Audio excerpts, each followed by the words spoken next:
Nasuno musi wa 7 June 2026.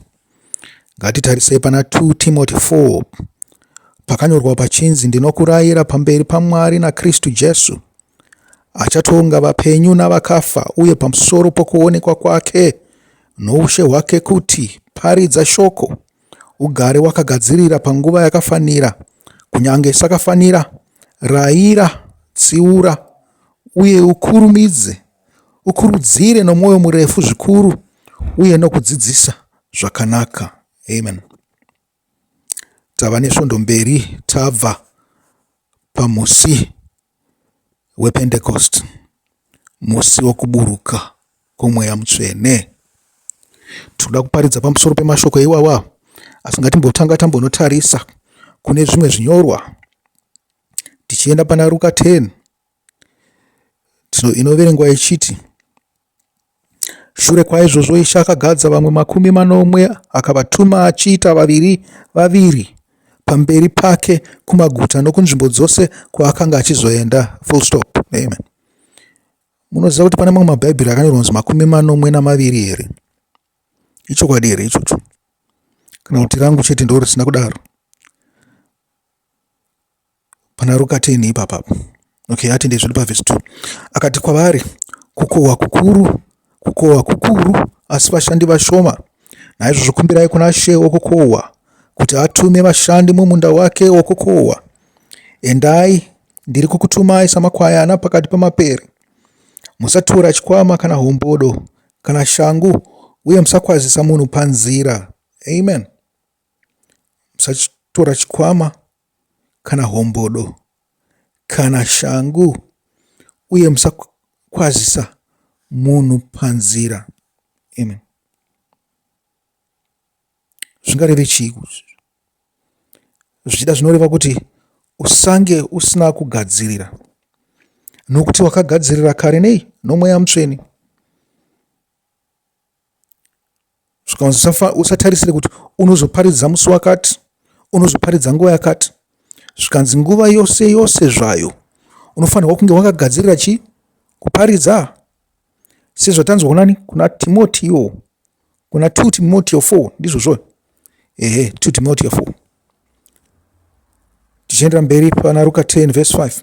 Pamunopinda mumba mutange namashoko okuti rugare ngaruve muimba ino. Amen. Mashoko ekuita seya? Mashoko ekutsiura.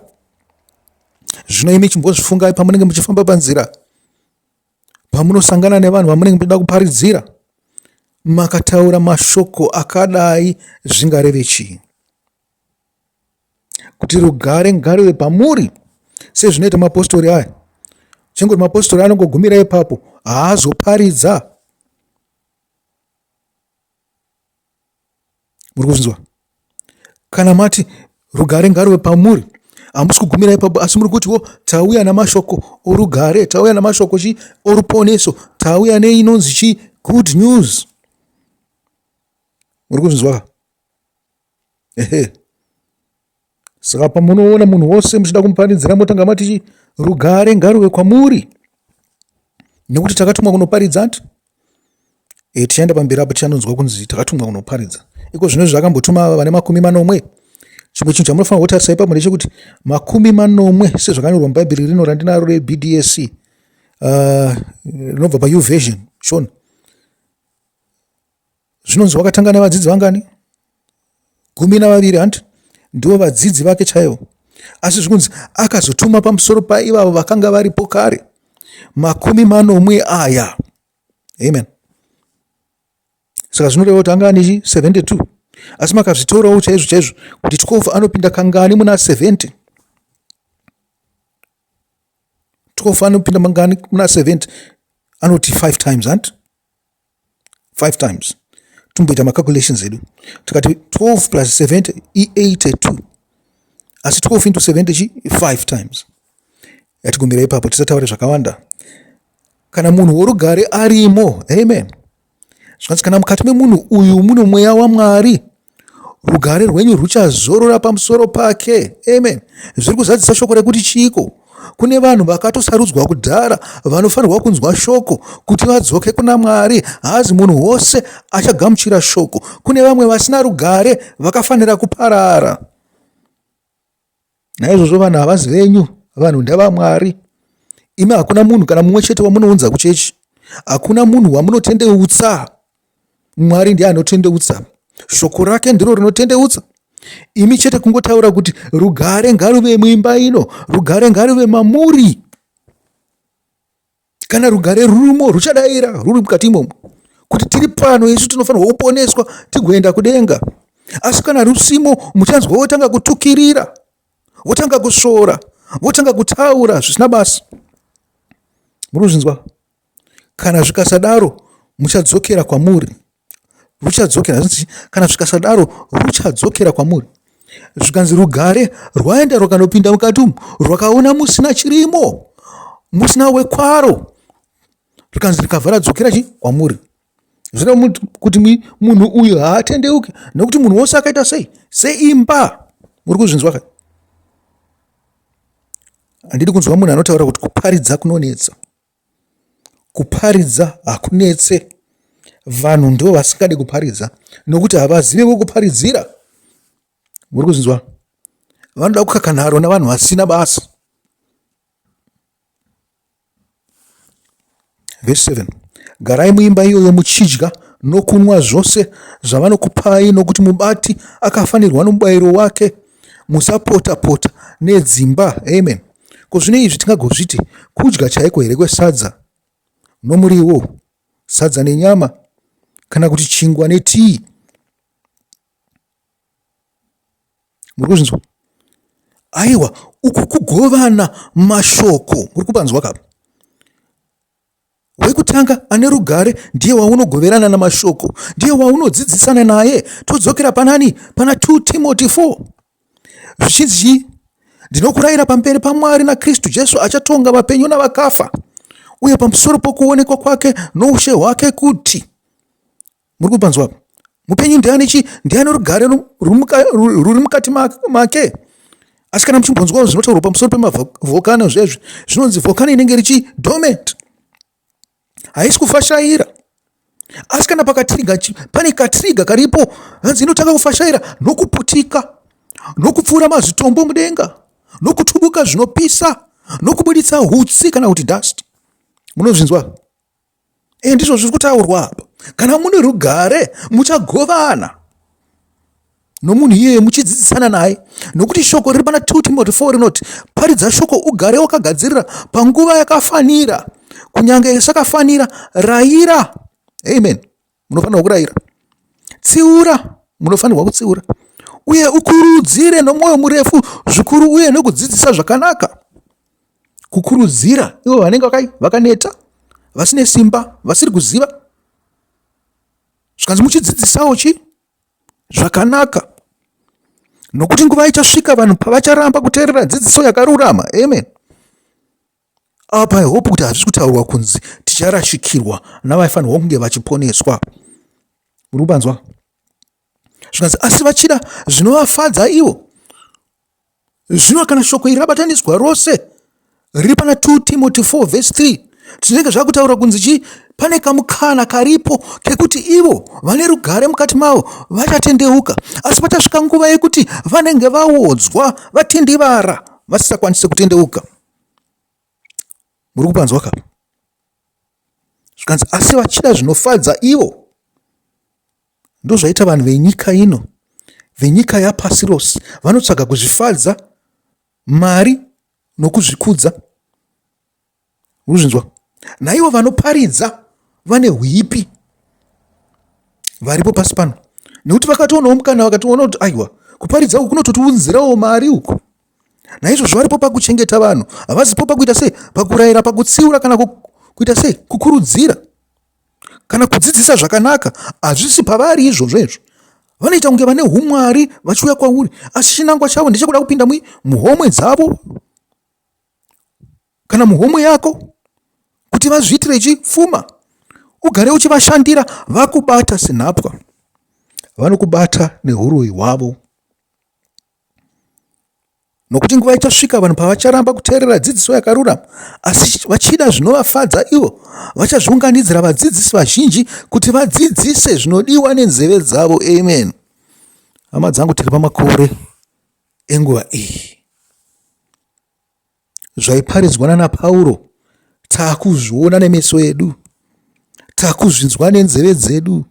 Tiri kurarama mukati mamazuva iwayo. Mwari ngaaropafadze shoko rake iri, nokuti shoko rake izvokwadi. Zvikanzi pamunopinda muguta, tadzokera kuna Luka 10 verse 8, uye vakakugamuchirai mudye zvose zvinoiswa pamberi penyu. Poresai vanorwara varimo, mugovaudza kuti umambo hwaMwari hwaswedera. Zviri kunzi kunyai apa. Yava nguva yehondo, saka muri kutovaudza kunzi vakunye dzisimbe. Muri kuvanzwa?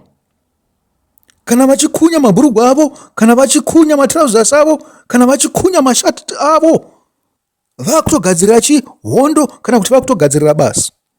Nekuti muvengi unotenderera achitsvaga waanoita sei, waanoparadza.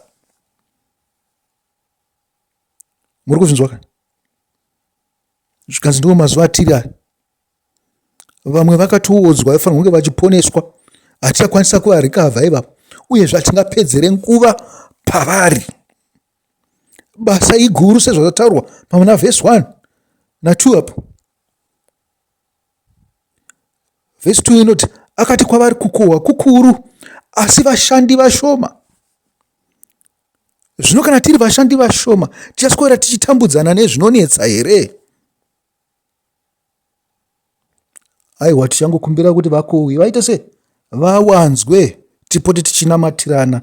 Isu tinoda kuti vanhu vaMwari vaponeswe, tisawanikwa tine mhosva yekuti takatadzisa mumwe kuti apinde nekuti hatina kusvitsa shoko kwaari. Tichipedzisa Luka 10 ndima yekutanga. Asi pamunopinda muguta uye mukasagamuchirwa, muende munzira dzaro mugoti, kunyange neguruva reguta renyu rakanamatira patsoka dzedu, tinorupukuta nokuda kwenyu. Asi muzive izvi, umambo hwaMwari hwaswedera. Amen. Zvikanzi pukutai guruva zvinoreve chii? Hata ndimi munoimba kana muri papanhamo muchiti munhu uri guruva iwe, munhu ziva kuti uri guruva. Handizvo? Zvino kana mazunza guruva zvirechi kuti ava varambwa naMwari ava, mavaparidzira avaramba kutenda. Zvikanzi ndinoparidzira vanhu venyu asi vanoramba kubvuma. Zvikanzi chivazunzai seguruva, ndio vari kunzi vakafa, vasina upenyu, vasina rugare mavari. Kana vane rugare vakaramba kuteerera, aiwa, vaita sevakafa. Tingapedzere nguva pakuparidzira zvitunha here? Tinoparidzira ivo vari kuda kupona, vari kuda kurapwa, vari kuda kumutswa zvakare, vari kuda kupuhwa simba, vari kuda kupinda muumambo hwokudenga. Mukapanzwa akapa vanhu hama dzangu. Ndio mharidzo yananga ndinayo nhasi, ichigumira ipapapa. Asi ndinoti garai makagadzirira imi kuparidza shoko. Muri kuzvinzwa? Musati hatina, takabva paPentecostal, takataura pamusoro pei? Pohunhu hwaishe kuti Jesu Kristu. Kana musati moziva magwaro, garai muchiverenga. Asi kungoverenga chete hakuziriko kuguma. Muri kubanzwa? Namatirai shoko irori. Rinotoda kunamatirwa kuti ribuditse mweya waro nesimba raro, nekuti zvinhu zvakapuhwa kunyange kuna Satani anoziva shoko iri. Naizvozvo madhimoni anotobatawo Bhaibheri achiverenga. Muri kuzvinzwa? Asi haashandise nomweya mumwe chete watinenge tichida kushandisa nawo kuti vanhu vapone, vanhu vauye kuna Kristu, vanhu vauye kuna Mwari. Vanotushandisawo neimwe nzira. Mukristu regedza kuneta. Hakuna kugara wakangoti rukutu verenga Bhaibheri uchirinamatira. Gara uchiverenga misi yose, gara wakagadzirira chimwe chinhu chandoda kukukurudzira kuti uone kuti haiwa ndinenge ndasvika pakati ndepekuti wakangovhura bhaibheri, wakangoona, wakangoverenga kapaseji kaduku, unotokwanisa kuparidza pamusoro pako. Hautsvage chokuparidza nekuti shoko rose iri idzvene. Unotokwanisa kuparidza pamusoro pechimwe chinhu chiri mukati mebhaibheri. Chawaisa maziso ako pachiri ichocho, unokwanisa kuparidza pamusoro pacho. Kana wadaro, toziva kuti haiwa, iwe munhu urichi wava nesimba rakabva kuna Mwari. Simba rei rokuparidza, nekuti simba riri pakawanda. Pane rimwe simba rekurapa, simba rekumutsa vakafa, simba rekuprofita. Muri kuzvinzwa? Izvi zvinokwanisa kuuya pamunhu mumwe chete kana kuti pavanhu vakasiyana. Munokwanisa kugoverwa zvipo izvi makasiyana.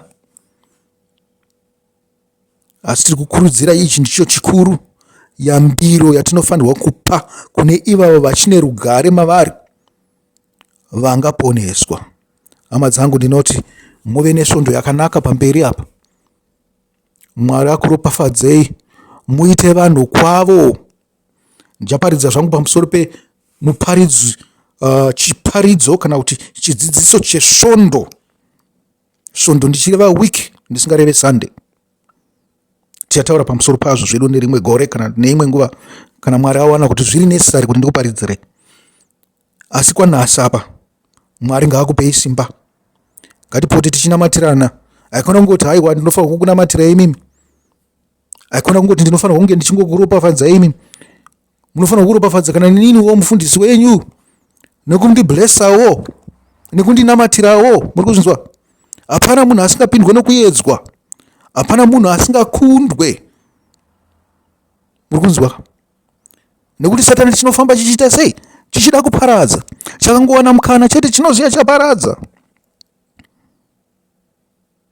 Asi ngatipote tichinamatirana kuti tisakundwe nokuyedzwa. Vhiki renyu riri pamberi apa ngarive nerugare, ngarive nerunyararo, ngarive nerudo.